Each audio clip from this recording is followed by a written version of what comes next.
Hello friends, कैसे हैं आप सब लोग। स्वागत है आप सभी लोगों का हमारे इस यूट्यूब चैनल में। इसका नाम एवन सर। मैं हूं आकाश शर्मा।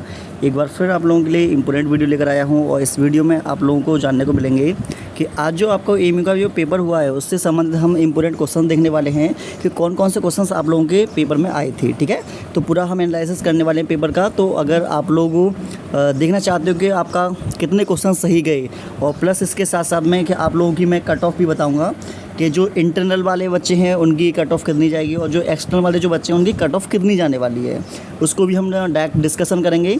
लेकिन सबसे पहले हम आपको जो हमारे पास पेपर आया है जिसके बायोलॉजी वाला जो सेक्शन है उसको पहले हम आप लोगों को डिस्कस कर लेते हैं, जिससे कि आपको आइडिया लग जाए कि आपके कितने बायोलॉजी वाले जो क्वेश्चन हैं वो कितने ठीक गए हैं। ठीक है, आगे मिलते हैं। तो सबसे पहले बात करते हैं ये वाला हमें दे रखा है सैकरोमाइसिस यीस्ट रिप्रोड्यूस बाई। जैसे हिंदी मीडियम वाले जो बच्चे हैं उनके लिए सैकरोमाइसिस यीस्ट में जनन कैसे होता है। तो ऑलरेडी मैं आप लोगों को बता चुका था कि जो यीस्ट जो होता है ये एक विशेष प्रकार का फंगस होता है और इसमें जो मतलब कि रिप्रोडक्शन की जो प्रोसेस होती है वो होती है बडिंग, और इसमें दे रखा है बडिंग। ठीक है ना, तो 40 का आंसर आएगा बी। आप चेक करते चलना कि आपके कितने क्वेश्चन सही गए हैं। अगला हमारा नेक्स्ट क्वेश्चन है in autotrophic nutrition in the substance which is not taken up from outside. Outside का मतलब पता है आप लोगों को क्या होता है? आउटसाइड का मतलब होता है कि बाहर से, जैसे इसमें दे रखा है हिंदी में स्वपोषी पोषण वह पदार्थ जो बाहर से नहीं लिया जाता। तो साफ साफ यहाँ पर दे रखा है नहीं। ठीक है, नॉट। मैंने ये आपको बताया था कि कोई भी क्वेश्चन आपके सामने दे रखा हो, अगर आपको नॉट दिखाई दे रहा तो थोड़ा अलर्ट हो जाना। ठीक है, तो आपको बता दें CO2 H2O और ये रोशनी मतलब लाइट, CO2 H2O और लाइट, ये तो फोटोसिंथेसिस में बाहर से लिया जाता है। लेकिन जैसा कि आप लोगों को पता होगा कि हमारे पास जो क्लोरोफिल होती है, ये क्लोरोफिल जो है ये प्लांट के अंदर होता है, लीव्स के अंदर होती हैं। तो क्लोरोफिल इसका क्या आएगा? आंसर आएगा। ठीक है, तो 41 का आंसर आएगा डी। नेक्स्ट क्वेश्चन, निम्न में से किसमें संश्लेषण में नाइट्रोजन जरूरी है? जैसे इसमें nitrogen is an essential elements for the synthesis. तो जब भी नाइट्रोजन की बात आती है तो नाइट्रोजन के लिए रिक्वायरमेंट होती है प्रोटीन। ठीक है, तो इसका जो आंसर आएगा 42 का प्रोटीन आएगा। नेक्स्ट क्वेश्चन, ऑक्सीजन का उपयोग करके पाइरूवेट का टूटना किसमें होता है? यकीन मानिए ये वाला जो क्वेश्चन है क्लास के अंदर मैं डिस्कशन बहुत बार कर चुका हूँ और इसका हर एक बार जो हमारे बच्चे हैं उन्होंने सही जवाब दिया था। लेकिन मुझे जहाँ तक अंदाज़ा मैं बता रहा हूँ आप सब लोगों को कि ये एग्ज़ाम में एक बार नहीं कई बार पूछा जा चुका है। अगर आप लोगों ने PYQ क्वेश्चंस किए होंगे ना तो आप लोगों को पता होगा कि इसका आंसर जो होगा वो आएगा माइटोकॉन्ड्रिया, क्योंकि माइटोकॉन्ड्रिया वाले भाग में ही जो फूड होता है वो ब्रेक होता है। नेक्स्ट, ऊर्जा पिरामिड में निम्न में से सबसे निम्नतम स्तर किसका है? ठीक है, किसका है? तो देखो आपको बता दें which of the following occupies the lowest level in the energy pyramid. तो लोएस्ट लेवल जो होता है वो किसका होगा? यहाँ पर हम 50-50 खेलेंगे। देखो अगर हम ऊर्जा का पिरामिड बनाए तो जो सबसे नीचे होगा वो होगा घास और जो सबसे ऊपर होगा वो होगा चील। ठीक है, तो आप लोगों को क्या काम करना है, मैं आप लोगों को 50-50 चांस दे रहा हूँ, इन दोनों में से बताना है आप लोगों को कि इसका आंसर कौन सा होगा। ठीक है, चील और घास में से। ठीक है, आइए नेक्स्ट क्वेश्चन की बात करते हैं। अगला है all the living organism is an area together with the non living constitute of the environment from universe, surrounding, ecosystem and ecotones. तो हमारे पास 4 एग्जाम्पल्स दे रखे हैं जिसमें कि आप लोगों को देखना है कि एक क्षेत्र के सभी जीवित जीव पर्यावरण के निर्जीव घटकों के साथ मिलकर बने होते हैं और इसका जो आंसर आएगा वो आएगा इकोसिस्टम, पारिस्थितिकी तंत्र, जिसमें निर्जीव और जो सजीव होते हैं वो दोनों आपस में संबंध बनाकर रखते हैं। तो 45 का आएगा C. Next question, the phenotypic ratio of Mendel's monohybrid cross between pure tall and dwarf variety in the F2 generation. जैसा कि दे रखा है कि F2 पीढ़ी में शुद्ध लंबी और बौनी किस्मों में बीच वाले मोनोहाइब्रिड क्रॉस का फिनोटाइप क्या होता है? तो ये तो हमने ऑलरेडी पहले बता रखा था।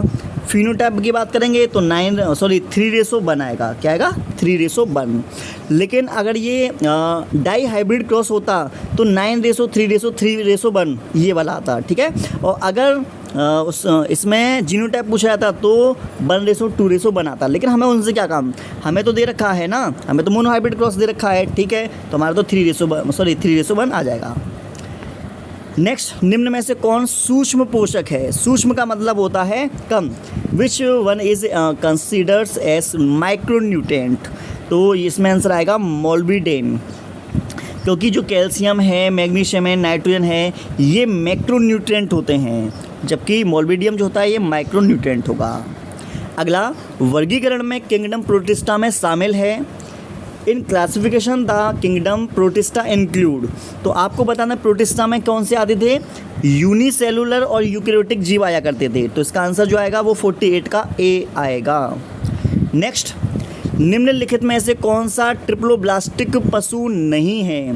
ट्रिप्लोब्लास्टिक एनिमल कौन सा नहीं होगा? दिमाग से हम गेम खेलेंगे। नेगेटिव पूछा है, कोई दिक्कत वाली बात नहीं है। अगर हम बात करें प्लेनेरिया, ये ट्रिप्लोब्लास्टिक होगा, एस्केरिस ट्रिप्लोब्लास्टिक होगा, फैसियोला होगा। लेकिन अगर हम बात करें यूप्लेक्टेला की, तो यूप्लेक्टेला में ट्रिप्लोब्लास्टिक नहीं, ये डिप्लोब्लास्टिक होता है, और यूप्लेक्टेला स्पंज में रखा जाता है। ठीक है ना? तो इसका आंसर जो आएगा वो आएगा बी।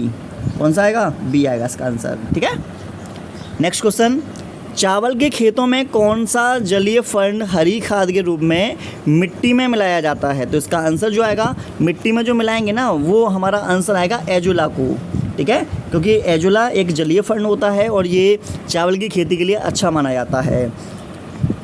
नेक्स्ट क्वेश्चन, प्रत्येक मानव वृक्क में नेफ्रॉन की संख्या होती है, क्या 1000 होगी? तो कहेंगे नहीं। क्या 100,000 होगी? तो कहेंगे नहीं। यहाँ पे जो आंसर आएगा वो आंसर 1 मिलियन या 10 मिलियन में आएगा। आप पहले कमेंट करना, फिर मैं आपको कमेंट में इसका जो राइट आंसर है, इन दोनों में ये जो दे रखा है ना, सी या डी, इन दोनों में से कोई राइट आंसर है। आप मुझे कमेंट करके बताना कि अगर सी और डी में से आपको कोई कन्फ्यूज़न है तो मैं बताऊँगा। ठीक है ना? 36 का आंसर मैं कमेंट में पिन कर दूँगा, आप देख लेना। घनाकार उपकला कोशिका स्तर बनाती है, जैसा कि दे रखा है the cuboidal epithelium form the lining of. तो ये वाली जो घनाकार कोशिकाएं होती हैं, ये मिलती हैं हम लोगों को कहाँ पर? ये मिलती हैं वृक्क नलिकाओं में, तो किडनी की ट्यूब्स में मिलेंगी। तो आंसर 37 का डी आएगा। 38, कोशिका के कौन से भाग में जो अपना जेनेटिक मटेरियल रखते हैं? इसका मतलब ये है कि हमारे ऐसे कौन सी कोशिका होंगे, कौन से सेल ऑर्गेनल होंगे जिनके अंदर खुद का क्या मिलता है? जेनेटिक मटेरियल मिलता है। तो आपको हम बताएं, इसमें ग्लाइसोसोम नहीं आएगा, लाइसोसोम नहीं आएगा, गोल्जी का नहीं आएगा, लेकिन हमारे पास जो माइटोकॉन्ड्रिया और प्लास्टिड जो होते हैं, इनके अंदर खुद का अपना डीएनए मिलता है। खुद का डीएनए भी मिलेगा, खुद का राइबोसोम भी मिलेगा। तो हमारा आंसर जो होगा वो जाएगा सी। तो 38 का सी आंसर आएगा। पराकोष की दीवार के अंदर का स्तर कहलाता है, अंदर वाला जो स्तर है उसको हम क्या बोलेंगे? पराकोष की दीवार के अंदर का स्तर कहलाता है। तो अंदर का स्तर क्या कहलाएगा? ये आपके पास 4 ऑप्शन दे रखे हैं। 4 ऑप्शन में से ये आप लोगों को मैं दे रहा हूँ होमवर्क। क्या दे रहा हूँ? होमवर्क दे रहा हूँ। आपको बताना है कमेंट करके कि इसमें आंसर क्या आएगा। आंसर बहुत आसान है। ठीक है। ये वाले जो क्वेश्चन है, आई थिंक ये तो केमिस्ट्री वगैरह है। हाँ, ये आ गया हमारा बायो का। हृदय का कौन सा कक्ष फेफड़ों से ऑक्सीजन युक्त रक्त प्राप्त करता है? तो बहुत आंसर आसान है इसका। तो ये आपका आएगा बाएं अलिंद में। हमारा जो खून होता है, शुद्ध खून फेफड़ों से जो आता है, बाएं अलिंद में आता है। ठीक है। 4 ऐसे कक्ष होते हैं ना, इस तरीके से 4 कक्ष होते हैं। तो ये दायां अलिंद, दायां निलय, बायां अलिंद, बायां निलय। तो अशुद्ध खून जो होता है वो इसमें आता है, और शुद्ध खून जो आएगा वो इसमें आएगा, और इस वाले को बोलेंगे बायां अलिंद। ठीक है। तो इस तरीके से आप लोगों ने देखा कि हमने सारे के सारे जितने भी क्वेश्चंस थे वो हमने देख लिए हैं। अगर आप लोगों को और भी सब्जेक्ट के अगर चाहिए कि कोई क्वेश्चंस वगैरह चाहिए या फिर आंसर की वगैरह चाहिए, और भी को मतलब कि जो सब्जेक्ट वगैरह है साइंस वाला या फिर मैथ वाला, तो हमें कमेंट करके जरूर बताइएगा। ठीक है। और उसके साथ साथ में जो इसकी जो कट ऑफ है उसकी भी थोड़ी सी बात कर लेता हूँ कि अगर आप एक्सटर्नल स्टूडेंट हैं और अगर आप लोग 60+ नंबर करके आए हैं, बिल्कुल एक्यूरेट, इतने नंबर 60+ बैठ रहे हैं, तो आपका चांसेस है आराम से आ जाएगा। अगर कोई बच्चा इंटरनल है और इंटरनल के 50+ क्वेश्चन सही बन रहे हैं, तो 99% चांस है कि उसका जो मतलब कि इंटरनल में आराम से उसका सिलेक्शन मतलब हो जाएगा, आराम से उसको एडमिशन मिल जाएगा। ठीक है। अगर वेटिंग की बात करें तो एक्सटर्नल वाले को 55 के लगभग अगर उसके आ रहे हैं तो वो वेटिंग में जा सकता है, और इसमें 45 के अगर जा रहे हैं तो इसका वेटिंग में जा सकता है। तो आपको मैंने जो इन्फॉर्मेशन थी वो मैंने पूरी दे दी है। अगर आपको वीडियो अच्छी लगे तो लाइक शेयर सब्सक्राइब जरूर करना। मिलते हैं नेक्स्ट वीडियो में। और मुझे एक चीज़ और बताइएगा कि आपके कितने क्वेश्चन सही बैठ रहे हैं, ठीक है।